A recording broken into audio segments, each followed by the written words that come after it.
All right, so you want to make some stencils and boxes. There's a few supplies that you're going to need. One of the first things that you should start getting is your favorite kind of drink packaging, cereal, alcohol, or whatever other kind of food packaging that you like. Get lots of it because you're going to be needing it for making stencils and the deck boxes. So once you've got all of that, another thing that you're going to need is a nice ruler. I've got this one with inches and centimeters on it. Everything in my deck boxes is measured in millimeters, which is the same thing.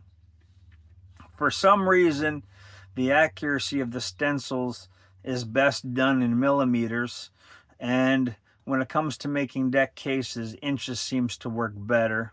That's just the way it seems to have worked out. I can't explain it any other way. The next thing that you're going to need is a pen. Now, I got several different pens that I use. I'm not fussy, but it's nice having one with different colors so that you can deal with the different colors on the packaging. If you've only got a red ink, it's kind of hard to see it on red packaging. So, and you can also, if you like, get a pencil. It's optional. And the reason being is I'm making this small deck case right now, and I'm just waiting for this to finish drying, and then I can carry on. But I needed to draw some lines for creasing here, and as you can see, the blue ink is very obvious here. If you don't want to see that on your finished deck cases or deck boxes, this is where you could use a pencil. You could do the creasing and then erase it if you want, or leave it as is, and realistically the pencil marking would probably hide in or blend in more than the blue ink does. So it's just a suggestion. It's optional, but it's not necessary by any stretch of the imagination. You're also going to need a glue stick. I use this exclusively for creating stencils. When I cut out the paper and it's ready to be mounted onto the paperboard, I glue it down with one of these guys. If you're going to make a lot of different stencils, I'd recommend getting a few of these. And you're also going to need some liquid glue. I just happen to have this carpenter's glue kicking around, and it's been working great. The set time has typically been less than 10 minutes, so I can move through creating a deck box or a deck case a little bit faster than I was expecting. So, and it's cheap. You can go with this, you can go with a white school glue, a clear glue, whatever kind of glue you want. Just don't spend a lot of money getting any kind of fancy glues. The cheapest glues will work fine. Remember, you're just gluing paperboard to itself, so it doesn't need to be anything special. You're also going to need something to scrub off this waxy surface on here for when you're doing your actual gluing. So the two options that I've come up with so far is this metal scrubber right here, a dish scrubber that you can get at pretty much any grocery store. Or else there's this small wire brush. And I picked this up at a hardware store. You might even be able to pick it up at an automotive store as well. They're great for scrubbing off that waxy surface and making it so that the glue has something better to stick to. You're also going to need a really nice sharp pair of scissors because you'll be cutting through a lot of paperboard if you plan on having some fun with this. And you're also going to need a utility knife. This one I've had forever. It's great for getting those hard to reach places that the scissors doesn't get to very well. And it does a great job of cleaning up your stencil after you're finished cutting it. So that's something you definitely want to have as well. You're also going to want to get yourself a round electrical cover plate like this. I have tried to find other alternatives to this, but nothing seems to beat it. This is what I use for creasing. If you look at these are called factory folds here. This is from the manufacturer that makes this packaging for Pepsi. This is put in, it's creased in so that the paperboard folds just like this. Now, if you didn't have a crease there and you tried to fold it, it wouldn't be very clean and neat like you can see here. So by running this down along here as hard as I can, it puts a dent in it so that I can fold it over nice and neatly. As you can see right here, it does a pretty good job.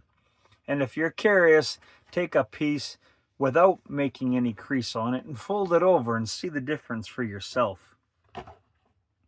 I haven't found anything that comes close to working as well as one of these electrical cover plates, and you can get it crazy cheap in pretty much any hardware store. If you want, you can go to an electrical wholesaler, but you're probably better off just to go to a hardware store and get one.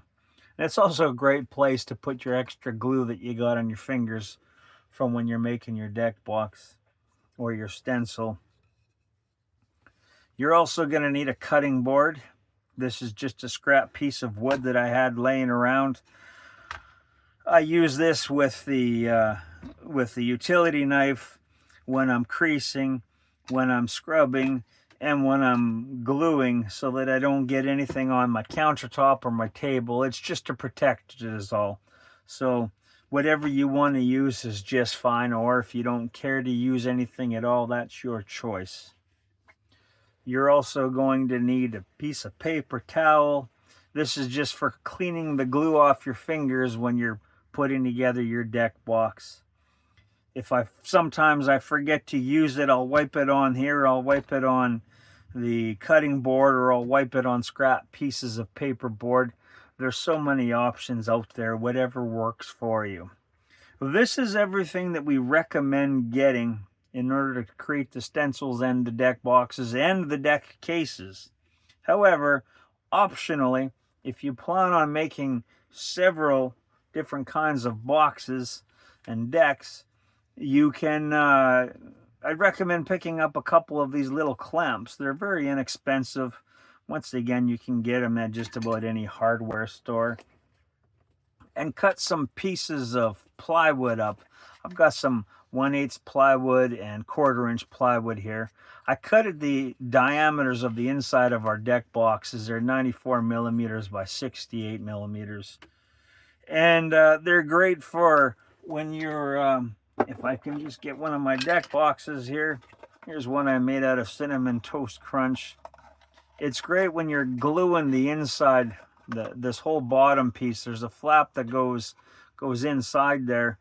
If you want, you can put this inside there, and then you can put another one there and even a couple more in here, and then you can squish it with your hands, and it puts pressure on it to make sure that it dries flat against the wall of the box.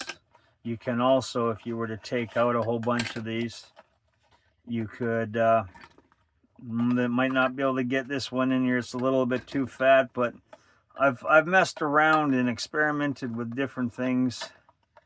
And sometimes just holding this in place is all that I need, and keeping my fingers down below. Whatever you decide, or however you decide to do it, having these extra pieces of plywood is sometimes invaluable when it comes to making these deck boxes and with the deck cases as well. So there you have it. These are all the supplies that you need, really. Unless you can think of something else that's better, by all means, please share it on our Facebook page.